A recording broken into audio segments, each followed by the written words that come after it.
വേദാംഗ ജ്യോതിഷത്തിലെ അമൂല്യമായ അറിവുകളും ആധ്യാത്മിക ജ്ഞാന ഉപദേശങ്ങളും പകർന്നു തരുന്ന പ്രശാന്തം ആസ്ട്രോ ചാനലിലേക്ക് ഏവർക്കും സ്വാഗതം. ഈ ചാനൽ ഇതുവരെയും സബ്സ്ക്രൈബ് ചെയ്യാത്തവർ ഇപ്പോൾ തന്നെ സബ്സ്ക്രൈബ് ചെയ്യുക. നോട്ടിഫിക്കേഷൻ ലഭിക്കുന്നതിനായി ബെൽ ബട്ടൺ അമർത്തുമല്ലോ. ഒപ്പം ചാനൽ ലൈക്ക് ചെയ്യുക, ഷെയർ ചെയ്യുക, കമൻറ്റ് ചെയ്യുക.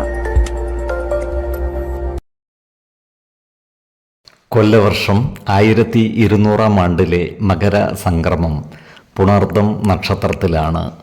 മകരം 1-ാം തീയതിയിലെ ഗ്രഹനില അനുസരിച്ച് മേടം രാശിയിൽ ഗുളികനും, എടവത്തിൽ സർവേശ്വരകാരകനായ വ്യാഴവും, കർക്കിടകം രാശിയിൽ ചന്ദ്രനും കുജനും, കന്നിയിൽ കേതുവും, ധനുരാശിയിൽ ആദിത്യനും ബുധനും, കുംഭത്തിൽ ശുക്രനും ശനിയും, മീനം രാശിയിൽ രാഹുവും സ്ഥിതി ചെയ്യുന്നു.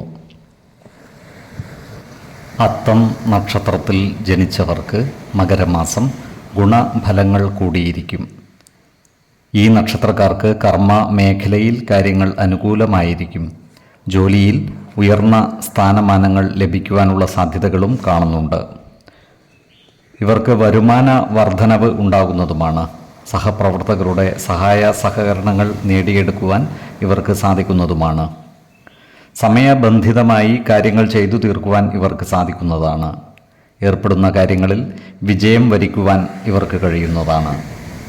നല്ല വാക്കുകളിലൂടെയും പ്രവൃത്തികളിലൂടെയും പല പ്രശ്നങ്ങളെയും പരിഹരിച്ച് മുന്നോട്ട് നീങ്ങുവാൻ ഇവർക്ക് സാധിക്കുന്നതാണ്. ഈ നക്ഷത്രക്കാരായ ബിസിനസ്സുകാർ കാലത്തിനനുസരിച്ച് പല മാറ്റങ്ങളും ബിസിനസ് രംഗത്ത് കൊണ്ടുവരുന്നതാണ്. ഇവർ പുതിയ ബിസിനസ്സുകൾ ആരംഭിക്കുന്നതിനായി പരിശ്രമിക്കുന്നതുമാണ്. ബാങ്ക് വായ്പകളും മറ്റും വളരെ എളുപ്പത്തിൽ തന്നെ ഇവർക്ക് ലഭിക്കുന്നതുമാണ്. എന്നാൽ ചില കാര്യങ്ങൾ നടന്നു കാണുവാൻ കാലതാമസം എടുക്കുന്നതാണ്. ഇവർക്ക് ചില മംഗളകർമ്മങ്ങളിൽ പങ്കെടുക്കുവാനുള്ള അവസരങ്ങൾ വന്നു ചേരുന്നതുമാണ്. ജീവിത പങ്കാളികളിൽ നിന്നും നല്ല സഹകരണം ഇവർക്ക് ലഭിക്കുന്നതാണ്. ഇവർക്ക് സന്താന സുഖവും കുടുംബ സുഖവും വർദ്ധിക്കുന്നതാണ്.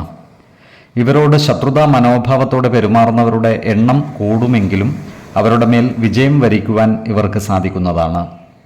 അത്തരക്കാരെ തിരിച്ചറിഞ്ഞാൽ അവരുമായി നല്ല സ്നേഹബന്ധം നിലനിർത്തുവാൻ പരിശ്രമിക്കുകയും വേണം.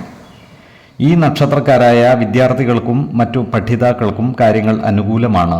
ഇവർക്ക് പഠന പുരോഗതിയും പരീക്ഷാ വിജയവും ഉണ്ടാകുന്നതാണ്. ഈ നക്ഷത്രക്കാരായ ഉദ്യോഗാർത്ഥികൾക്കും മറ്റു തൊഴിൽ അന്വേഷകർക്കും ജോലിയിൽ പ്രവേശിക്കുവാൻ അവസരം ഒത്തുവരുന്നതുമാണ്. ആരോഗ്യകാര്യങ്ങളിലും ഈ നക്ഷത്രക്കാർ ഒരു പ്രത്യേക ശ്രദ്ധ പുലർത്തുന്നത് ഗുണകരമായിരിക്കും. പ്രത്യേകിച്ചും വാദസംബന്ധമായ അസുഖമുള്ളവർ കൃത്യമായ വൈദ്യ പരിശോധനകൾ നടത്തുന്നത് ഗുണകരമായിരിക്കും. 10, 21, 30 തീയതികൾ അനുകൂലമാണ്.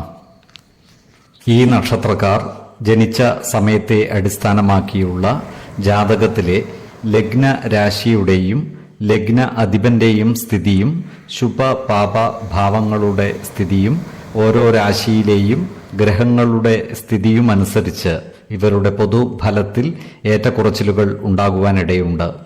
കുടുംബ ദേവതകളെയും ഇഷ്ടദേവതകളെയും ഉപാസിക്കുന്നത് ഇവർക്ക് ആയുരാരോഗ്യ സൗഖ്യമേകും. ഇഷ്ടദേവതാ മന്ത്രം 108 തവണ ദിനംതോറും ലിഖിത ജപം ചെയ്തു വരുന്നത് ഇവർക്ക് സർവ ഐശ്വര്യങ്ങളുമേകും. നല്ല വ്യക്തി സാധനകളോടെയും ഉപാസനകളോടെയും മുന്നേറിയാൽ സർവേശ്വരാനുഗ്രഹത്താൽ ഇവരുടെ സർവകാര്യങ്ങളും മംഗളകരമാകും. നന്ദി, നമസ്കാരം. ജ്യോതിഷരത്നം പ്രശാന്ത് കണ്ണൂർ.